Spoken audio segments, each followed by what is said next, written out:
For 2 days before, Madame de Dey had not been at home to her visitors, and on the previous evening her door had been shut on the ground of indisposition. Two such events at an ordinary time would have produced in Carentan the same sensation that Paris knows on nights when there is no performance at the theaters. Existence is in some sort incomplete. But in those times, when the least indiscretion on the part of an aristocrat might be a matter of life and death, this conduct of Madame de Dey's was likely to bring about the most disastrous consequences for her. Her position in Carentan ought to be made clear, if the reader is to appreciate the expression of keen curiosity and cunning fanaticism on the countenances of these Norman citizens, and, what is of most importance, the part that the lady played among them.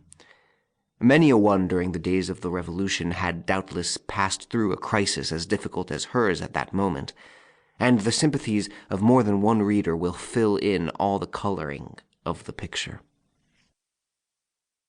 Madame de Dey was the widow of a lieutenant general, a knight of the orders of St. Michael and of the Holy Ghost. She had left the court when the emigration began, and taken refuge in the neighborhood of Carentan, where she had large estates, hoping that the influence of the Reign of Terror would be but little felt there. Her calculations, based on a thorough knowledge of the district, proved correct. The Revolution made little disturbance in Lower Normandy. Formerly, when Madame de Dey had spent any time in the country, her circle of acquaintance had been confined to the noble families of the district. But now, from political motives, she opened her house to the principal citizens and to the revolutionary authorities of the town, endeavoring to touch and gratify their social pride without arousing either hatred or jealousy.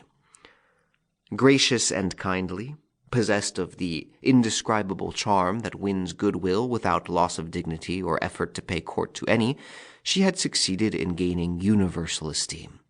The discreet warnings of exquisite tact enabled her to steer a difficult course among the exacting claims of this mixed society, without wounding the overweening self-love of parvenus on the one hand, or the susceptibilities of her old friends on the other. She was about 38 years of age, and still preserved, not the fresh, high-colored beauty of the Basse Normande, but a fragile loveliness of what may be called an aristocratic type. Her figure was lissom and slender, her features delicate and clearly cut.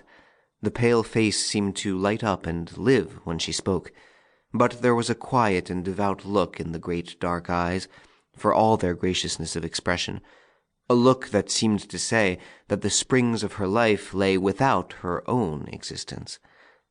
In her early girlhood, she had been married to an elderly and jealous soldier.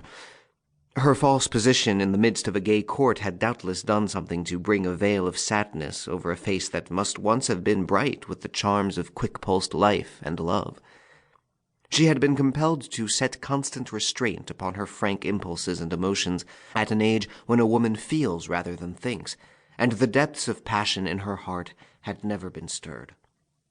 In this lay the secret of her great... To keep listening to this audiobook, I've left you a link in the description so you can do it, at no cost thanks to Audible's 30-day free trial.